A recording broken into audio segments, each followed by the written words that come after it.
और शुभ अशुभ भाव चलते रहते हैं। ओम नमः सिद्धेभ्य। शत्र चूड़ामणि नामक ये ग्रंथ वादीप सिंह सूरी द्वारा लिखा गया। नगर में चल रही है चर्चा और अनेक प्रकार के जिज्ञासु लोग हैं, अनेक प्रकार की बातें करने वाले लोग हैं। राजा सत्येंद्र के द्वारा हुए उस कार्य की निंदा और आलोचना भी जगत में हुई। प्रजा त्रस्त भी थी, परेशान भी थी और स्त्री राग में उलझने की उन्होंने बहुत निंदा की। आपस में चर्चाएं बहुत चलने लगी कि देखो राज्य भी चला गया और प्राण भी चले गए। फिर ये सब निंदा और आलोचना की चर्चा करते हुए जब खोटे कार्यों की निंदा आलोचना की चर्चा चल रही थी तो शिष्य ने एक प्रश्न उठाया, गुरु से प्रश्न किया कि इनकी सब निंदा आलोचना तो सब करते हैं क्या, लेकिन गलत समझते हुए भी वे प्रवृत्त क्यों हो जाते हैं? इसके पीछे क्या कारण? आप अच्छे कार्यों के लिए लोगों को कहो तो प्रवृत्ति नहीं करते, बार बार कहो तो भी वो उसमें उत्साह नहीं दिखाई देता है, और खोटे कार्य के लिए बिना कहे ही प्रवृत्ति, ऐसा क्यों होता है? आप बच्चों को बार बार मना करो मोबाइल के लिए, गेम के लिए, इंटरनेट के लिए, इन चीज़ों के प्रयोग के लिए, तो भी उनकी बुद्धि अपने आप उधर दौड़ती है, बार बार मना करने पर भी क्या। और जिस काम के लिए आप बार बार कहते हो जो अच्छा काम है, उस और अनेक बार प्रेरणा देने पर भी उनकी बुद्धि नहीं दौड़ती। इसके पीछे क्या कारण, ऐसा क्यों होता है? तो अपनी बात को स्पष्ट करते हुए उसने कहा कि मुझे तो ऐसा लगता है कि शायद कर्म का ही प्रभाव है, तीव्र पाप कर्म का उदय है, इस वजह से ऐसा होता होगा। जिज्ञासु स्वयं आगे तर्क कर रहा है। 77 नंबर श्लोक, पेज नंबर 95। हे ये स्वयं सती बुद्धिर यत्ने नाप्यसति शुभे तद्धेतु कर्म तद्वंत मात्मानमपि साधयेत। बुद्धि बुरे कार्य में अपने आप ही लग जाती है, बुरे कार्य में बुद्धि अपने आप ही लग जाती है, किंतु अच्छे कार्यों में प्रयत्न करने पर भी प्रवृत्त नहीं होती। इस प्रवृत्ति का कारण कर्म ही है जो आत्मा को भी अपने समान ही कर देता है। वो जो कर्म है ना, वो कर्म आत्मा को भी इसी तरह से कर देता है। देखो सरल अर्थ में क्या कह रहे हैं ये, मनुष्य की बुद्धि सप्त व्यसन, पंच पाप आदि, 7 व्यसन और 5 पाप आदि आश्रव बंध के पाप परिणामों एवं पाप कार्यों में बिना सिखाए ही लग जाती है। चोरी करने के लिए सिखाना नहीं पड़ता। कौन कौन किस किस को चोरी करने के लिए सिखाता है, ट्रेनिंग देता है, लेकिन बुद्धि देखो आप, चुराने का भाव आ जाता है, चोरी करने का भाव आ जाता है। और ऐसी बात नहीं है कि वो बालक या युवा कोई भी इस बात को जानता ना हो कि चोरी करना खोटा काम है, जानते भी सब हैं। कौन नहीं जानता है चोरी करना खोटा काम है, ये बात कौन नहीं जानता? अरे मनुष्य तो जानते ही हैं। तिर्यंचों की भी यदि हम बात करें तो एक कुत्ते को आप रोटी दो तो सामने बैठ के खाता है, और एक आपकी रसोई से लेकर के भागे तो छिपकर खाता है, छिप के बैठता है। क्या माने वो जानता है बंदर को आप कुछ दोगे ना क्या, तो वहीं आपके सामने बैठ करके खा लेगा, और यदि वो आपकी किचन से लेकर के भागा है क्या, तो दूर भाग करके बैठेगा। वो आपके पास, वो जानता है कौन सा काम सही था और कौन सा काम सैनी पंचेंद्रिय है। कुत्ता भी सैनी पंचेंद्रिय है, बंदर भी सैनी पंचेंद्रिय है, बुद्धिमान है, बुद्धि वाला है, वो समझता है उस बात को। तो ये कह रहे हैं, मनुष्यों की बात कर रहे हैं अभी तो, बुद्धि सप्त व्यसन पंच पापादि आश्रव बंध के पाप परिणामों एवं पाप कार्यों में बिना सिखाए ही लग जाती है, और पुण्य रूप परिणामों में, पुण्य रूप कार्यों में तथा धर्ममय संवर निर्जरा रूप भावों में प्रयत्न करने पर भी प्रवृत्त नहीं होती। इससे सिद्ध होता है कि कर्म ही जीव को पाप रूप प्रवृत्ति कराते हैं। ऐसा लगता है हम क्या करें, कौन करा रहा है ये सब। देखिए विशेषार्थ, जिज्ञासु अत्यंत आत्मार्थी जीव है। जिज्ञासु जीव, जिज्ञासा रखने वाला आत्मार्थी जीव है। अतः वह स्वयं को संबोधते हुए अपने परिणामों का उदाहरण देकर शंका प्रस्तुत कर रहा है। ये जो शंका है, ये जो प्रश्न है, क्या ये प्रश्न आपका नहीं है? हैं? आपका भी तो ऐसा ही प्रश्न है। तो आत्मार्थी है वो, स्वयं को संबोधते हुए अपने परिणामों का उदाहरण देकर शंका प्रस्तुत कर रहा है। यह शंका शास्त्र पढ़कर उत्पन्न नहीं हुई है। क्या शास्त्रों के आधार पर नहीं है ये शंका, लाइफ के आधार पर है।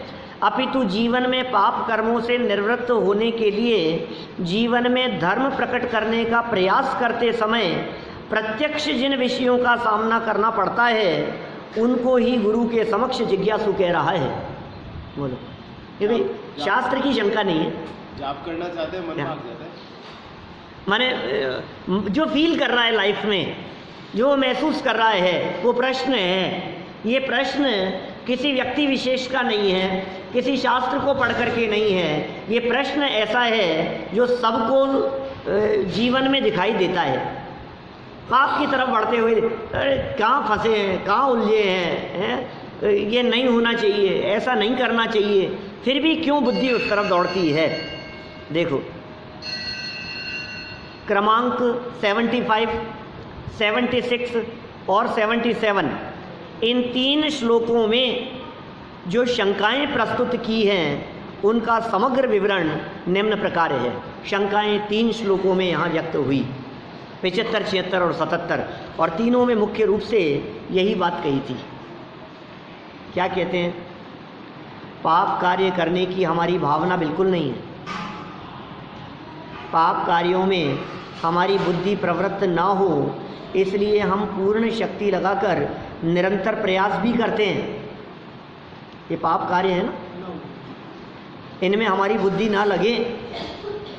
पाप कार्यों में शक्ति भी लगाते हैं, पुरुषार्थ करके प्रयास भी करते हैं, तो भी हमारी बुद्धि पाप कार्यों से निवृत्त क्यों नहीं होती? ये जिज्ञासा थी, ये प्रश्न था, तो भी ऐसा क्यों होता है कि बुद्धि उससे निवृत्त नहीं होती?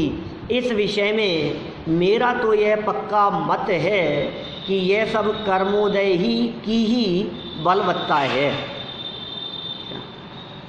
कर्म ही बलवान है। नहीं, ऐसा नहीं, कभी कभी जाप में मन भी लग जाता है। हाँ, होता है ना, बिल्कुल कभी चला भी जाता है।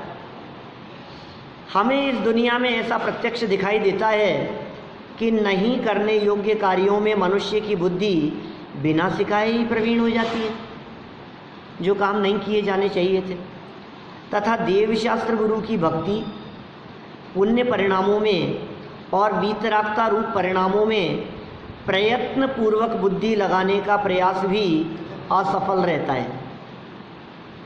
अभी कहो ना, पक्षाल करने के लिए हैं, समझ लो आप धोती दुपट्टा पहनने के लिए, धोती दुपट्टे पहन करके पूजन करने के लिए तो झिझक होती है, कम लोग उस तरफ प्रेरित हो पाते हैं। बड़े आयोजनों में तो सब पहनते हैं ना, तो सब पहन लेते हैं, लेकिन साधारण से आयोजन में यदि बात करो तो फिर नहीं, हमसे नहीं हो सकते, हम नहीं कर सकते। क्यों, क्या हुआ? काम अच्छा है कि खराब है? हैं? खोटा काम हो ना क्या, और संगठन हो तो मुंह काला करके भी निकलने को तैयार है।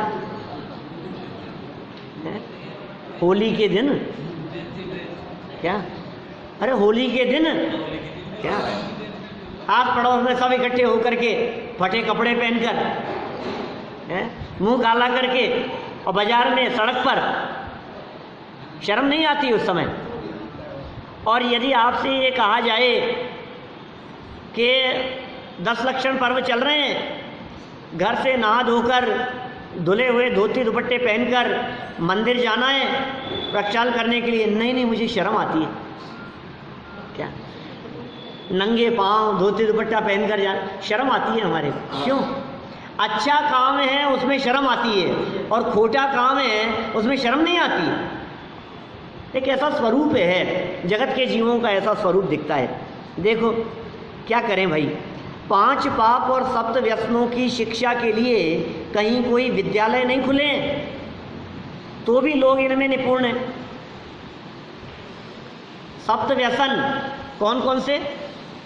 जुआ, मिश, मदिरादारी, आंखें टक चोरी पर नारी, ये 7 व्यसन दुखदाई, दुरित मूल दुर्गति के भाई। नाटक समय सार की पंक्तियां हैं। क्या?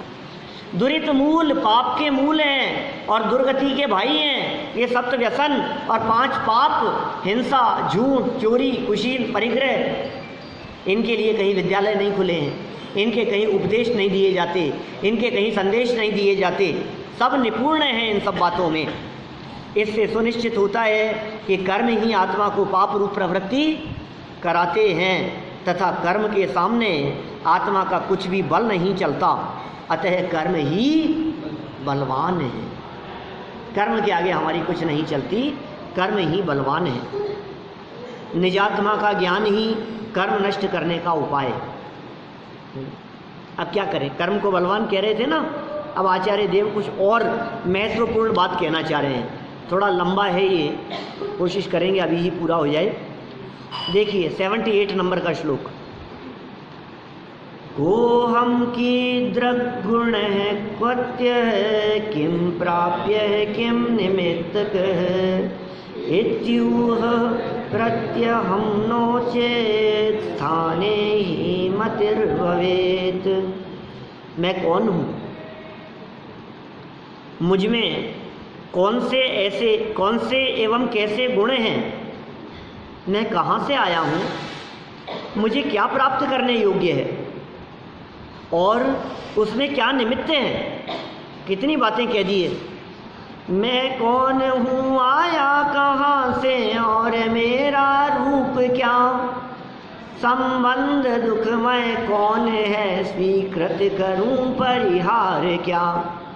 इसका विचार विवेक पूर्वक शांत होकर कीजिए, तो सर्व आत्मिक ज्ञान के सिद्धांत का रस पीजिए। क्या कितनी सुंदर पंक्तियां, कहाँ की ये पंक्तियां। अमूल्य तत्व विचार पढ़ा था, इनके भी अर्थ किए थे ना अपन ने, इसका नहीं किया। चलो यहाँ कर रहे हैं। मैं कौन हूँ, मेरा क्या स्वरूप है, मुझ में गुण कौन से हैं, मैं आया कहाँ से हूँ, मुझे जाना कहाँ है, इसमें निमित्त क्या है। यदि इस प्रकार के विचार प्रतिदिन नहीं हो तो निश्चय से बुद्धि अयोग्य स्थान में प्रवृत्त हो जाती है। बुद्धि अयोग्य स्थान में प्रवृत्त हो जाएगी यदि आपका उपयोग इन बातों में नहीं लगेगा। तो इसका मतलब ये है, जैसे कहते हैं ना हम, खाली दिमाग शैतान का घर। तो आपकी बुद्धि या तो इधर लग रही हो, अब यदि इधर आपकी बुद्धि नहीं लग रही है तो कहाँ लगेगी, शैतान का घर।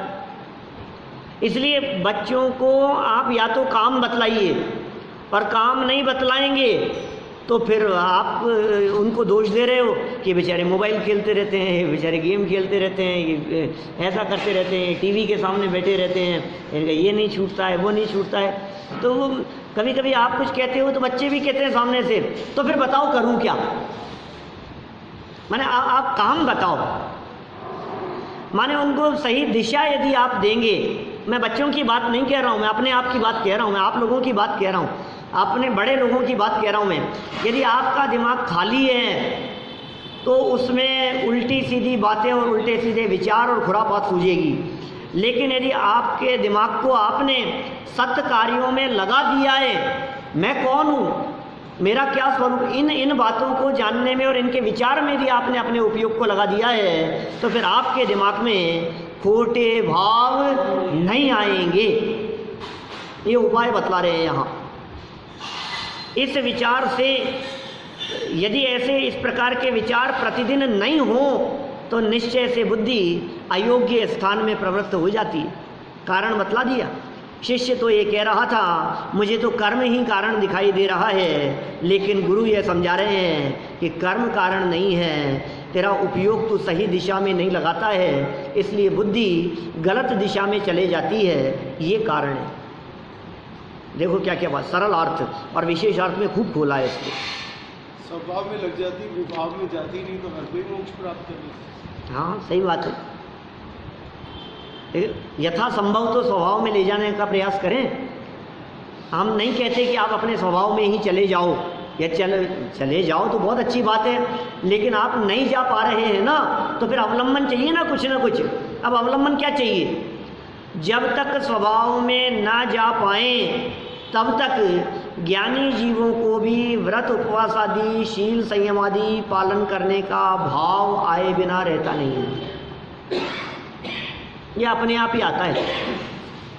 करने योग्य है, मैं ये नहीं कह रहा हूँ, आएगा भूमिका अनुसार। मैं कौन हूँ, मुझ में कौन कौन से गुण हैं, बोलो अपने में कौन कौन से गुण हैं, बता सकते हो आप खड़े होकर के अपने अपने 5 गुण बतला सकते हो? हैं मुझे कहाँ गुण है? ऐसा ही अच्छा नहीं है तो खड़े होकर के अपने 5 दोष बताओ। हैं ये तो और कठिन काम हो गया। सोचो तो सही अपने गुणों और दोषों के बारे में। शांत चित्त से एक बार बैठ करके विचार तो करो कि ये मेरा दोष है, ये मेरी कमी है, ये मेरी विकृति है, ये मेरा माइनस पॉइंट है, ये मेरा वीक पॉइंट है, और ये मेरे में गुण है। न अपने गुणों के बारे में विचार करता है, न अपने दोषों के बारे में विचार करता है, अपने आप के बारे में विचार ही नहीं करता। ये तो लाइफ जैसी चल रही है वैसी चल रही है, बस दूसरों के बारे में विचार करता है, से एक में कर रखा है, दूसरों के दोष देखता रहता है। मुझ में कौन से गुण हैं, गुण दोष दोनों देखने हैं। मैं इस मनुष्य गति में किस गति से आया हूँ, आया कहाँ से कहाँ है जाना, ढूंढ ले ठिकाना चेतन ढूंढ ले ठिकाना। विचार करते हैं कभी कहाँ से आए हैं, ये कहाँ चले गए, जो मर गए वो कहाँ चले गए? कल तक तो यहीं थे नाना जी, अब कहाँ चले गए क्या पता कहाँ चले गए? अच्छा वो कहीं चले गए तो हम भी मरने के बाद वहीं जाएंगे ना? नहीं, सबका ठिकाना अलग अलग है क्या। और आए कहाँ से हो ये क्या पता? तो विचार तो करो भाई, इस भाव में मुझे क्या प्राप्त करना है, मेरा साध्य क्या है, साध्य में मंजिल क्या है, मुझे जाना कहाँ है, पहुँचना कहाँ है। जो मेरा साध्य मोक्ष मार्ग है उसके लिए निमित्त क्या हो सकते हैं, बोलो? उसके लिए योग्य निमित्त क्या हो सकते हैं? आपका साध्य, आपका लक्ष्य तो मोक्ष मार्ग है ना। उस मोक्ष मार्ग के लिए आपका क्या साध्य है बताओ? है कोई जो इस मोक्ष मार्ग के लिए आपको साधन दिखाई दे रहा हो, आपको रास्ता दिखाई दे रहा हो, मुझे क्या करना है, क्या क्या निमित्त हो सकते हैं उसके लिए? देव शास्त्र गुरु निमित्त हैं, सम्यक दर्शन के जिनवाणी निमित्त हैं, सम्यक दर्शन के 8 सम्यक दर्शन के 8 अंगों का पालन वो भी निमित्त हैं। ये मैंने की उसमें चर्चा, सम्यक्त्व की पात्रता में सुना होगा आप में से कई लोगों ने। सम्यक दर्शन की पात्रता में क्या क्या बातें जरूरी है, कि मोक्ष मार्ग प्रकट करने के लिए क्या क्या बातें निमित्त हो सकती है, क्या क्या करें हम ऐसा जिससे मोक्ष मार्ग प्रकट हो सके। इस प्रकार के विचार प्रतिदिन ना हो तो बुद्धि अयोग्य विषयों में प्रवृत्त होती है। रोजाना इस प्रकार के विचार नहीं हो तो आप शायद भूल गए हैं मैं कौन हूँ और मेरा क्या स्वरूप है। इस बात के विचार के बिना तो देव दर्शन की विधि पूरी नहीं होती है। बोलो, देव दर्शन की विधि सिखाई थी, कितनों को याद है, कितने पालन करते हैं उसका? आप यदि इसका विचार नहीं कर रहे हैं तो फिर कहाँ है, देव दर्शन करना ही नहीं आता है आपको। पूरी विधि मंदिर में प्रवेश करने से लेकर मंदिर में मतलब घर से निकलने से लेकर मंदिर में अंदर निश्चय बोलते हुए और अंदर चलते हुए वो प्रदक्षिणा और अष्टांग नमस्कार और कायोत्सर्ग विधि, और फिर उसके बाद बस हो गया दर्शन। कि नहीं, कम से कम आधा घंटा बैठकर या तो स्वाध्याय करें, या किसी का प्रवचन चल रहा हो तो बैठ करके प्रवचन सुने। अरे साहब हम तो करते हैं, हमारी तो हो गई देव दर्शन तो रोजाना हो जाता। सुनो अभी कहाँ पूरा हो गया क्या?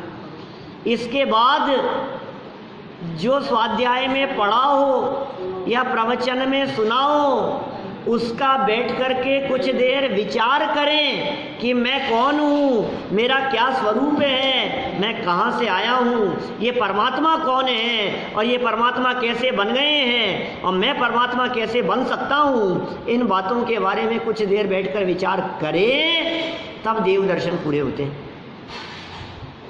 क्या ये देव दर्शन की विधि में शामिल है? भूल जाते हैं इसलिए बार बार बताना पड़ता है। क्या करें? देखो विशेषार्थ पढ़ते हैं। आत्मस्वरूप का यथार्थ चिंतन न हो तो बुद्धि कुमार्ग में प्रवृत्त होती है, अर्थात सन्मार्ग मोक्ष मार्ग में प्रवृत्त होना हो तो आत्मस्वरूप का चिंतन करना ही एकमात्र अमोघ उपाय है। कुमार्ग अर्थात मिथ्या मार्ग, संसार मार्ग, दुख मार्ग का मूल कारण तो मिथ्यात्व है, और मिथ्यात्व को अज्ञानी नाना प्रकार से सुरक्षित रखना चाहता है। ये मिथ्यात्व है। कर्म बलवान है, ये मान्यता भी मिथ्यात्व ही है, क्योंकि ये विचार वस्तु स्वरूप से विपरीत है।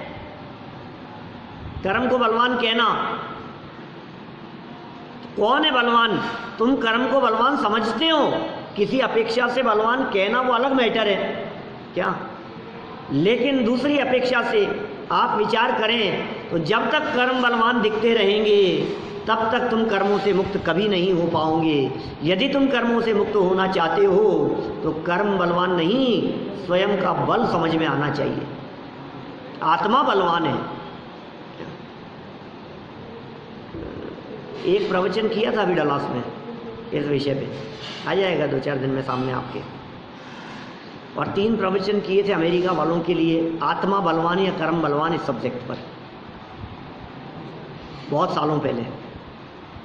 ऑडियो उपलब्ध है, उपलब्ध करा दो। देखो क्या कह रहे हैं यहाँ, और वो पता है कहाँ से किए थे? वो ये बात है सन 2011-12 की। माने गुणस्थान विवेचन चलता था हमारा कॉन्फ्रेंस पर अमेरिका कनाडा वालों के लिए।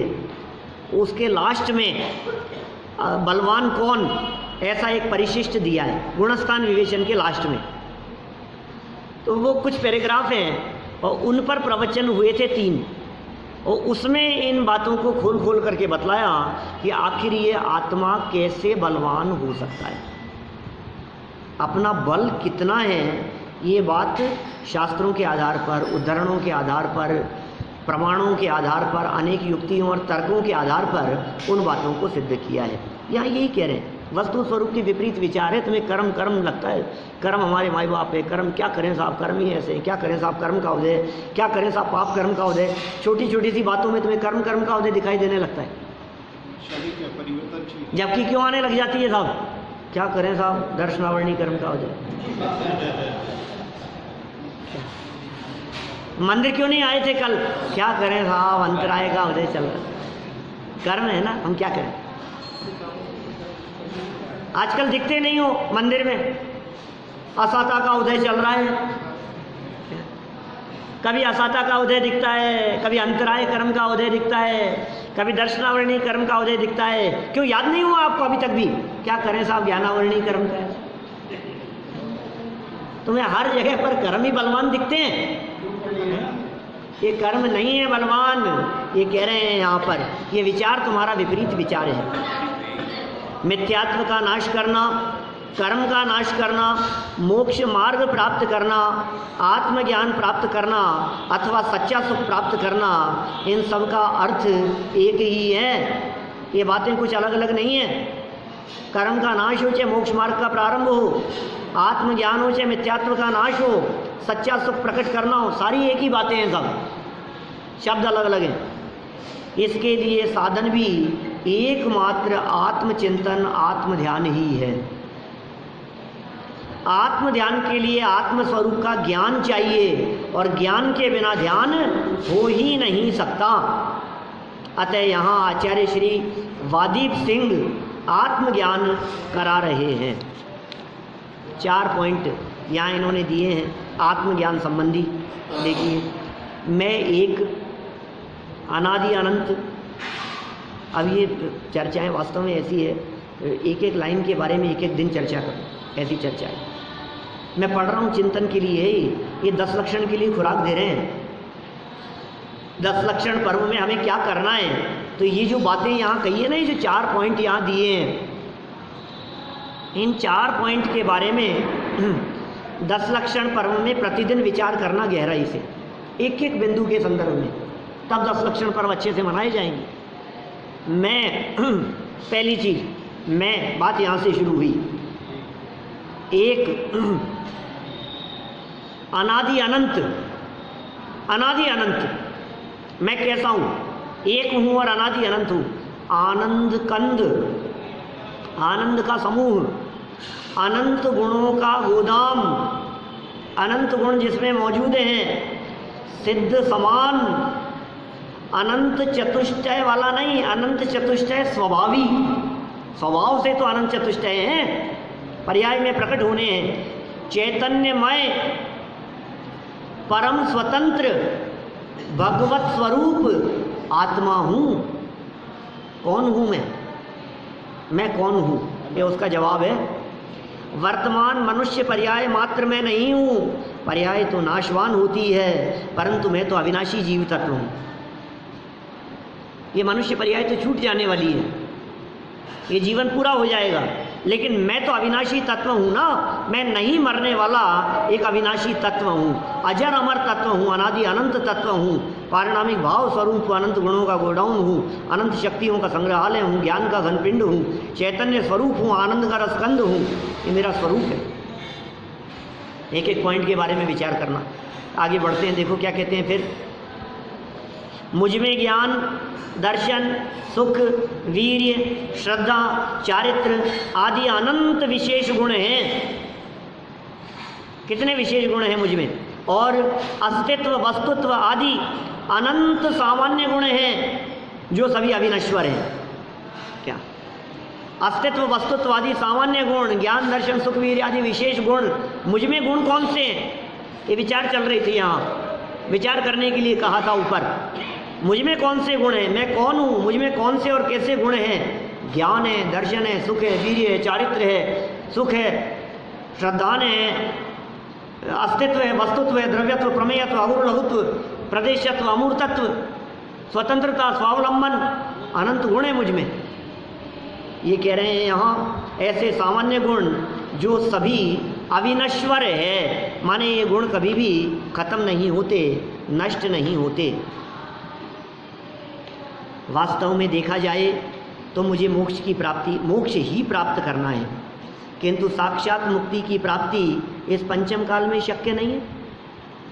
बात तो सच्ची है, करना तो मुझे मोक्ष प्राप्त है, लेकिन मोक्ष की प्राप्ति तो इस पंचम काल में होती नहीं है, ये तो संभव नहीं है। अतः मोक्ष मार्ग तो प्राप्त करना ही है।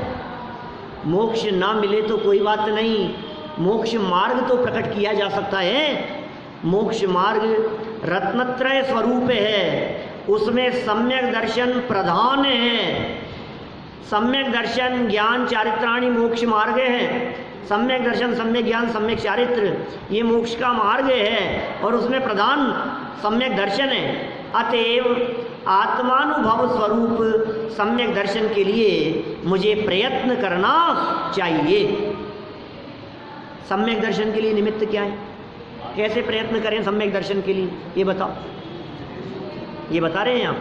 सम्यक दर्शन के लिए सच्चे देव शास्त्र गुरु और तत्व निर्णय ही प्रधान निमित्त हैं। इसलिए सच्चे देव शास्त्र गुरु का निर्णय करो, देव शास्त्र गुरु का समागम करो, उनके सानिध्य में अपना काल बिताओ, और तत्व निर्णय करने में अपने उपयोग को लगाओ, ये योग्य निमित्त है। इस प्रकार प्रतिदिन चिंतन मनन चलता रहे तो विपरीत मान्यता के लिए अवकाश ही नहीं रहता है। आप कह रहे थे ना मन इधर उधर भागता है, अवकाश ही नहीं रहता है। तब कर्म बलवान कैसे हो सकते हैं? फिर कर्म बलवान नहीं होंगे, आत्मा ही बलवान दिखाई देगा। मोह हमारे धर्म का प्रबल शत्रु है, इसकी चर्चा कल करेंगे आगे।